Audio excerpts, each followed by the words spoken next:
Hi everyone, welcome to the channel being persistent. अगर आप channel पर नए हो तो लाइक एंड सब्सक्राइब ज़रूर कीजिए, जिससे आने वाले हर एक ऐसे वीडियो की नोटिफिकेशन आपको मिलती रहेगी। ये जो एमसीक्यूज़ है, होप आपको काम में आएंगे।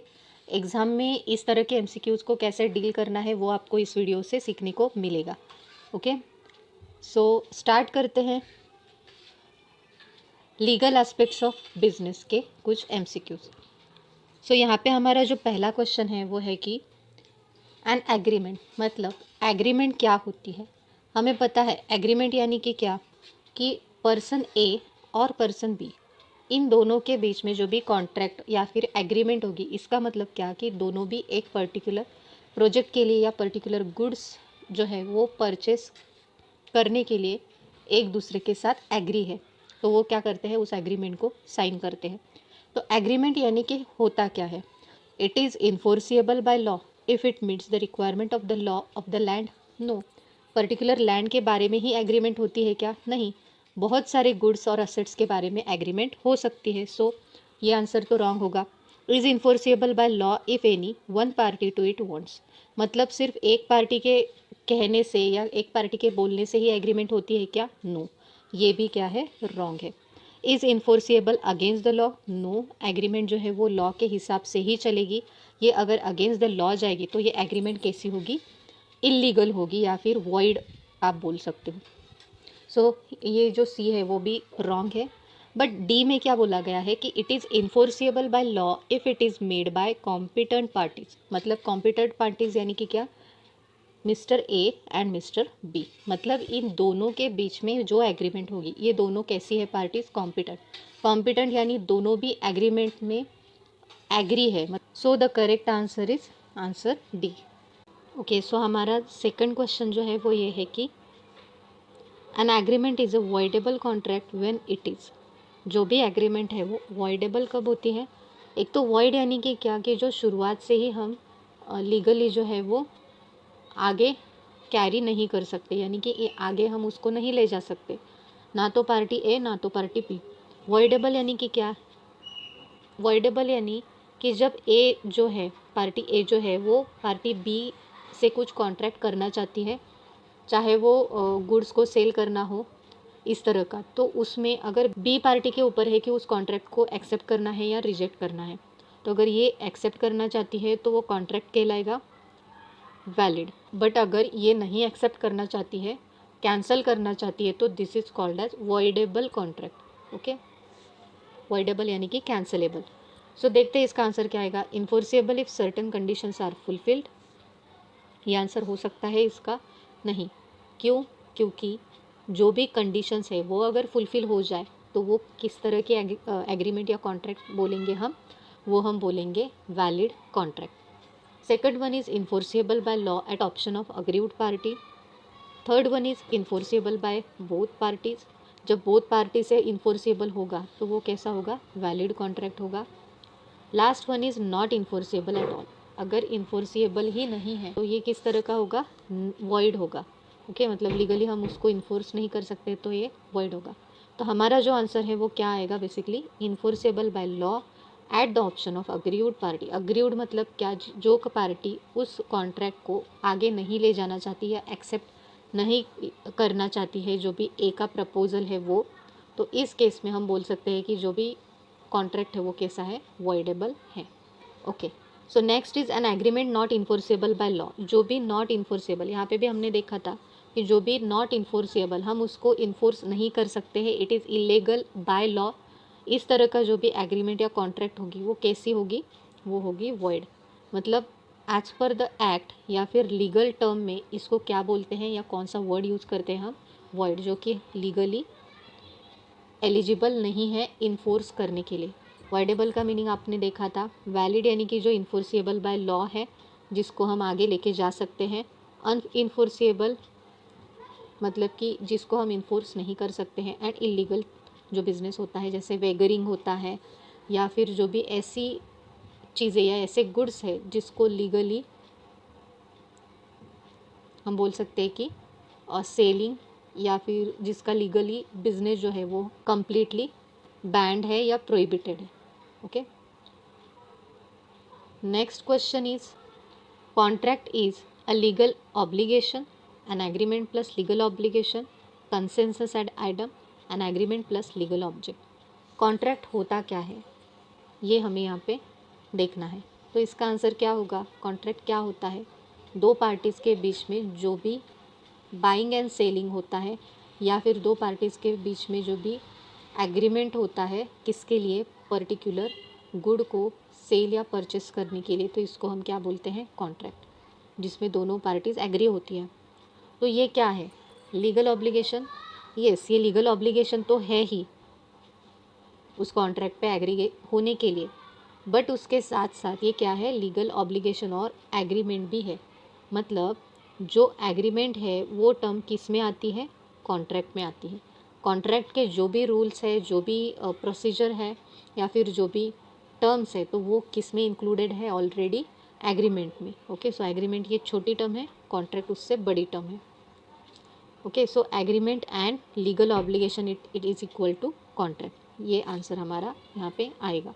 ओके, सो हमारा जो आंसर है वो क्या आएगा, एग्रीमेंट प्लस लीगल ऑब्लिगेशन।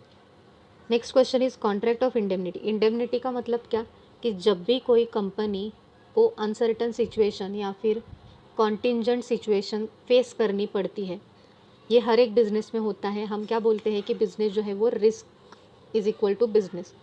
सो कोई भी बिजनेस में अगर कोई अनसर्टन सिचुएशन आ जाए, तो इस तरह की सिचुएशन जैसे कि हो सकता है कि आग लग जाए, या फिर बहुत सारा नुकसान हो जाए, बहुत सारा लॉस हो जाए, कोविड जैसी सिचुएशन आ सकती है, तो उससे बिज़नेस को अल्टीमेट बहुत सारा लॉस हो सकता है। इस केस में इंडेमनिटी जो है, मतलब इंडेमनिटी का जो कॉन्ट्रैक्ट होता है, तो वो एक पर्टिकुलर इंश्योरेंस कंपनी की तरह होती है। वो क्या कंपनी करती है कि इस तरह के अनसर्टन सिचुएशन में बिजनेस को बाहर लाती है with their financial support. Okay, so ये जो कॉन्ट्रैक्ट है वो कंपनी एंड बिजनेस के बीच होता है। तो ये किस तरह का कॉन्ट्रैक्ट है ये आपको बताना है। ये वॉइड कॉन्ट्रैक्ट है, कॉसी कॉन्ट्रैक्ट है, कॉन्टिंजेंट है, या वेगरिंग कॉन्ट्रैक्ट है। अभी इसका हम मीनिंग देखते हैं। वॉइड यानी कि क्या, जो इन्फोर्सेबल ही नहीं है लीगली। ओके, तो इसको हम देख ही नहीं सकते, क्यों, क्योंकि इंडेमनिटी कॉन्ट्रैक्ट ये इन्फोर्सिएबल है। कोई भी बिजनेस इंडेमनिटी कॉन्ट्रैक्ट कर सकता है for their safety of the business. So void ये तो नहीं हो सकता। कॉसी मतलब कि जैसे आप रिक्शा से जा रहे हो, उसमें रिक्शा वाला आपको हर बार बताता है क्या कि आपको पैसे देने हैं, फेयर देना है रिक्शा का, नहीं। आप जब उतरते हो, डेस्टिनेशन पर पहुंचते हो, तो आप डायरेक्टली उसको दे देते हो। सो ये अनस्पोकन टाइप का होता है कॉसी कॉन्ट्रैक्ट। सो ये इंडेमनिटी कॉन्ट्रैक्ट इस तरह का होता है क्या, नहीं। आप जब जब इंस्टॉलमेंट्स रहती है वो पे करते रहते हो एज पर दी कॉन्ट्रैक्ट। अगर आप नहीं पे करते हो तो कंपनी आपको क्या करती है, पूछती है कि आप इंस्टॉलमेंट कब करने वाले हो। उसके बाद कॉन्टिंजेंट कॉन्ट्रैक्ट। कॉन्टिंजेंट यानी जो भी अनसर्टन सिचुएशंस आती है उसकी सेफ्टी के लिए, उसमें बिजनेस की सेफ्टी के लिए जो किया जाता है वो। या वेगरिंग। वेगरिंग यानी कि जब सपोज़ क्रिकेट मैच हो रही है और पार्टी ए जो है वो बी को बोल रही है कि अगर हमारी टीम मैच जीती तो मैं तुम्हें इतने रुपीज़ दूंगा। बी बोलती है अगर मैं जिस साइड में हूँ वो टीम अगर जीती तो मैं तुम्हें इतने रुपीज़ दूंगा। ये जो है वो क्या है, बेट एक तरह का है। तो ये जो कॉन्ट्रैक्ट है वो भी नहीं है। कंपनी और बिजनेस में इस तरह का कॉन्ट्रैक्ट होता ही नहीं है। तो यहाँ पे the correct answer is contingent contract. I hope आपको ये क्वेश्चन समझ में आ गया होगा। चलते हैं नेक्स्ट क्वेश्चन की तरफ, जो है where the seller wrongfully neglect. Wrongfully मतलब उसने जानबूझ के नहीं निगलेक्ट किया है, रॉन्गफुली मिस्टेकनली हुआ है, बाय मिस्टेक। क्या, डिलीवर ऑफ गुड्स, मतलब सेलर ने रॉन्गफुली स्पेसिफिक टाइम पीरियड में जो भी डिलीवरी करनी थी, सप्लाई करना था गुड्स का, वो किया ही नहीं है। तो इस केस में बायर क्या कंप्लेंट या स्यू कर सकता है, damages for non delivery, damages for non acceptance, specific performance, या कॉम्पेंसेशन। इस केस में वो क्या करेगा, damages for non delivery. Okay, क्यों, क्योंकि डिलीवर अभी तक हुए नहीं हैं गुड्स जो कि उसको स्पेसिफिक टाइम पीरियड में चाहिए थे। और इस केस में अगर वो गुड्स स्पेसिफिक टाइम पीरियड में उसके पास ना पहुंचने की वजह से उसको जो भी डैमेज हुआ है उसके लिए वो सेलर के पास जा सकता है। ओके, सो ये यहाँ पे आंसर आएगा। नॉन एक्सेप्टेंस नहीं आएगा, क्यों, क्योंकि यहाँ पे एक्सेप्ट हुआ ही नहीं है।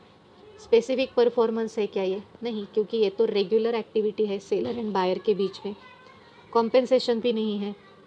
Okay, so the correct answer is damage for non delivery. Our next question is 7th, consideration can simply be explained as. Consideration ये कंसेप्ट क्या है?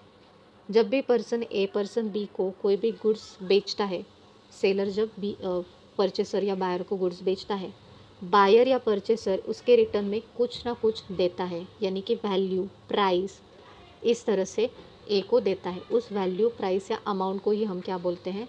कंसिडरेशन। तो कंसिडरेशन से सेलर को क्या होता है? प्रॉफिट होता है, इनकम होती है, बेनिफिट होता है या एक्सेप्टेंस होता है? क्या होता है? Answer is benefit. क्यों? क्योंकि जो भी उसने गुड्स बेचे हैं तो उसके बदले में उसे क्या मिला है? अमाउंट मिली है, amount of that particular product, so जिसकी वजह से उसको क्या होगा? बेनिफिट होगा। Okay, so the right answer is benefit.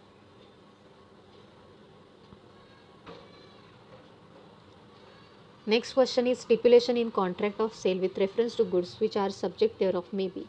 Stipulation का मतलब क्या होता है कि एक प्रकार का रेस्ट्रिक्शन या कुछ करना या ना करने का जो भी आपको बताया जाता है वो होता है स्टिपुलेशन। ओके, मतलब कोई भी अगर सपोज़ करो एक कार हमने दुकान से ख़रीदी है, दुकानदार क्या बोल रहा है कि आपको इतनी इतनी इंस्टॉलमेंट्स में कंपलसरीली हमें उस कार का पेमेंट करना है। ये क्या हुआ? कंडीशन हुई कि उसने कंडीशन दे दिया आपको, ओके, कि आपको इस तरह से इंस्टॉलमेंट्स भरनी है। तो ये क्या हुई? आपके कार के साथ एक मेन ऑब्जेक्ट जो कार है उसके साथ दी गई कंडीशन। अगर इसको बायर ने तोड़ा, पेमेंट टाइम पे नहीं किया, तो उसके बदले में उसको पनिशमेंट या फ़ाइन भी भरना पड़ सकता है, डैमेजेस भी भरने पड़ सकते हैं। वारंटी यानी कि क्या, कि जैसे उस कार की वारंटी कितनी है, मतलब वो कार कितने दिन तक चल सकती है, 1 ईयर, 2 ईयर्स, 6 मंथ्स, इस तरह से। तो एक्चुअली इसका जो आंसर है वो बोथ आएगा, क्योंकि stipulation of in contract of sale with reference to goods which are subject there may be condition and warranty. Okay, next question is consent given under coercion. Coercion and consent यानी कि क्या? Consent का मतलब है कि जैसे for example आप एक पर्सन को गुड्स बेच रहे हो, ओके, अभी उस पर्सन पे डिपेंड है कि उसको वो गुड्स खरीदने हैं या नहीं है। आपके घर के सामने बहुत सारे जो सेलर्स होते हैं कभी कभी आते हैं, ओके, छोटी मार्केटिंग के जो भी होते हैं वो आते हैं और वो बोलते हैं कि ये प्रोडक्ट है, इसको इसके ये फ़ायदे हैं, ये आपको बताते हैं। बट वो डिपेंड आप पर है कि आपको वो लेना है, आपको अच्छा लगा या आपको फ़ायदेमंद है या नहीं, है आप पे डिपेंड है, तभी आप उसको क्या करोगे? परचेस करोगे। अगर वो आपको फोर्स कर रहा है, फोर्स यानी कोअर्शन, फोर्स कर रहा है वो पर्टिकुलर प्रोडक्ट लेने के लिए, तो आप उस तरह के कॉन्ट्रैक्ट को क्या बोलते हो? वॉइड। मतलब इस तरह का कॉन्ट्रैक्ट जो है वो पॉसिबल ही नहीं है, या आप बोल सकते हो कि ये लीगली इन्फोर्सेबल नहीं है इस तरह का coercion. Okay, so this is the void contract. Valid कैसे हो सकता है? वैलिड तो होगा ही नहीं। वॉइडेबल, अगर वॉइड है तो वॉइडेबल कैसे होगा? इनवैलिड भी नहीं। Okay, so this is the void contract. Our next question is the agreement made with alien enemy. Alien enemy यानी जैसे ए कंट्री है, कंट्री बी है, इन दोनों के बीच में जो भी ट्रांजैक्शंस एक्सपोर्ट इंपोर्ट या सेल परचेस होगा तो वो किस तरह की एग्रीमेंट है? तो अलाइन एनिमी है, यानी कि वैलिड होगा क्या एग्रीमेंट? नहीं, वैलिड कैसे होगा? अलाइन एनिमी है।